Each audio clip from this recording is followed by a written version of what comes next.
আমরা এখন দাঁড়িয়ে আছি বাগনান ওভারব্রিজের ওপর। ঠিক আছে, এখান থেকে আমাদের আজকের জার্নি শুরু হচ্ছে। ঠিক আছে, সবাই আমরা একসাথে এখানে মিলিত হয়েছি। এই যে আমার ভাই অভিজিৎ কুমার, গাড়িতে সব আরও ভাই বোনেরা আছে। ঠিক আছে, এখান থেকে আমাদের আজকে জার্নি শুরু হচ্ছে। তো আজকের জার্নি হচ্ছে কোলাঘাট ঝাউবন।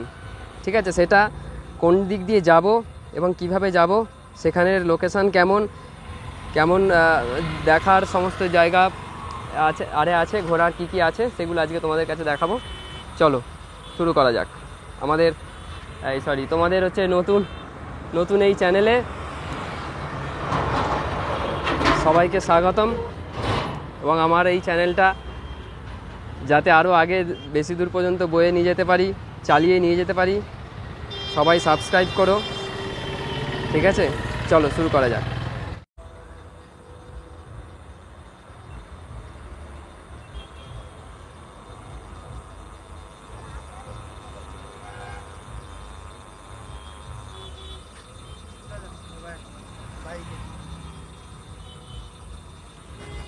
শুরু হচ্ছে আমাদের জার্নি। এই যে আমি এই বাইকে যাব।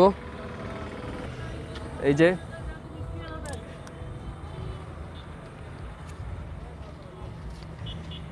আমাদের ভিডিও করার মাত্র দুটো গাড়ি। ঠিক আছে,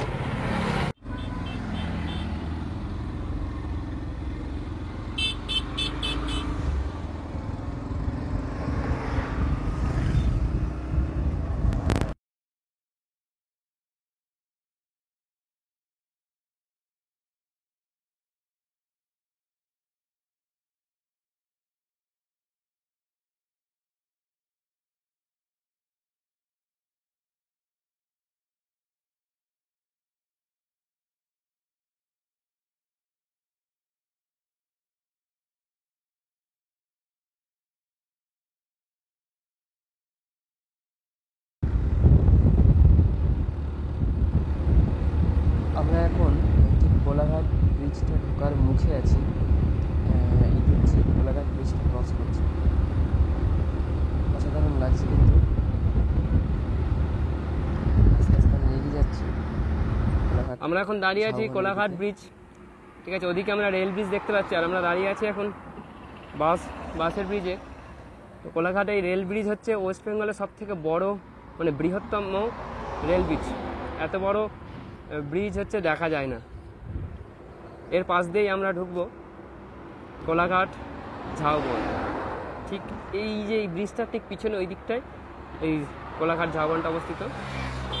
ঠিক আছে, চলো যাওয়া যাক। থেকে ডান দিক থেকে ঢুকে এসে এই যে সাবওয়েটা আছে, এই সাবওয়ে দিয়ে যেতে হবে।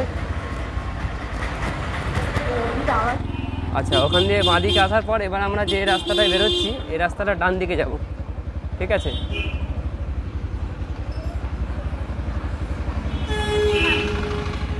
এই যে ব্রিজের তলা দিয়ে আমরা এক্ষুনি যে কোলাঘাট ব্রিজের ওপরে ছিলাম, তার ঠিক নিচে চলে এসেছি।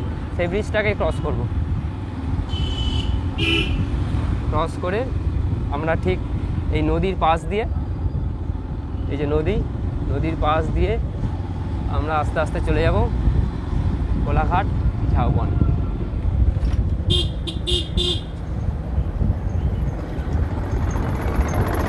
এক্ষুনি যে ব্রিজটার কথা বলছিলাম, সেই ব্রিজ দিয়ে রেল ব্রিজ, ট্রেন যাচ্ছে ওপর দিয়ে দেখতে পাচ্ছি আমরা। কোলাঘাট আমরা রেল স্টেশনের কাছে চলে এসেছি। এটা দিয়ে গেলে রেল স্টেশন। ঠিক আছে, এখানে সব টোটো স্ট্যান্ড।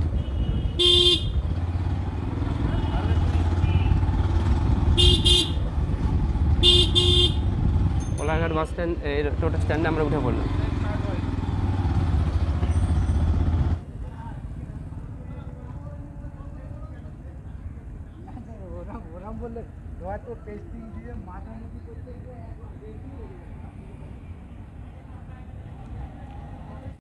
নদীর ওপারে ওই যে দেখতে পাচ্ছি কিছু গাছ, একদম সোজা লাল মাটির রাস্তা সোজা, ওইটা হচ্ছে ঝাউবন। আমরা ঠিক ওইখানটায় যাব, কিন্তু অনেকটা ঘুরে, ডিরেক্ট যেতে পারবো।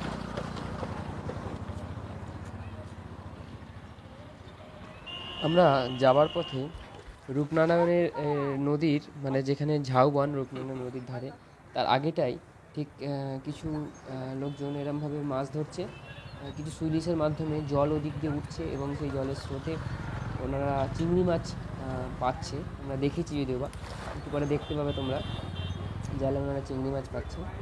তো বেশ পরিবেশটা এখানে কিন্তু সুন্দর, দারুণ পরিবেশ এটা। আমরা এই এই সিচুয়েশানটা দেখতে পেয়ে খুব ভালো লাগলো আমাদের।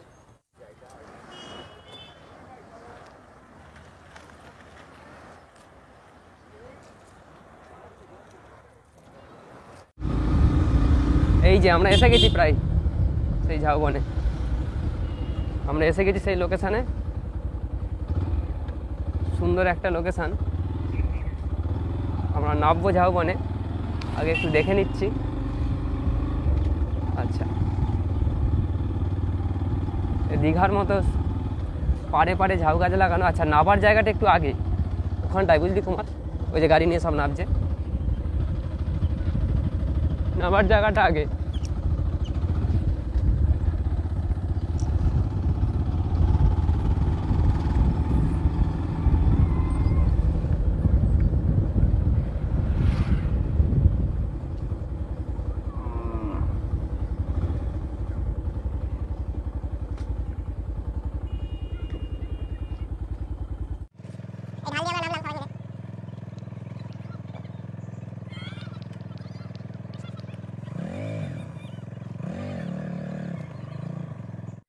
আচ্ছা, আমরা ঝাউবনে এসে গেছি এখন, ঠিক আছে, কিন্তু ব্যাপার হচ্ছে এখানে দেখার মতো লোকেশান কিছু নেই।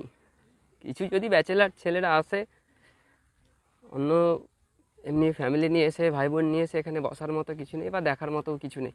এই যে দেখতে পাচ্ছ, কিছু কিছু দঙ্গল ছেলে বসে বোম ভোলে করছে। আচ্ছা, আমি যাচ্ছি নদীর ধারে, যদিও বা দেখা যাক।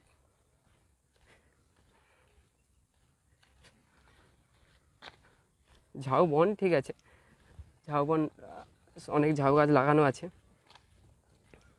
কিন্তু বসার মতো লোকেশান কিছু নেই। এই যে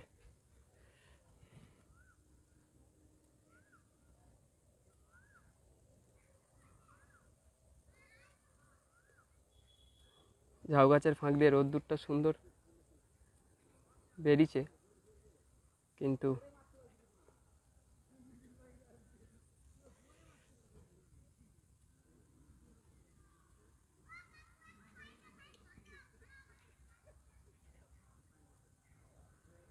আমার ভাই বোনগুলো এদিকে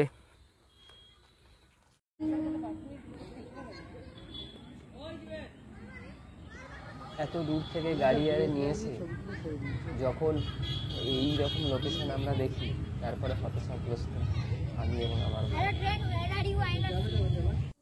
আজকে আমাদের গন্তব্য এবং ভিডিও দুটোই এখানে শেষ হলো। বাগনানের কোন লোকেশনে যাওয়া ঠিক হবে না এটা জানতে চ্যানেলটাকে অবশ্যই সাবস্ক্রাইব করে রাখো, নাহলে আমাদের মতো পস্তাবে।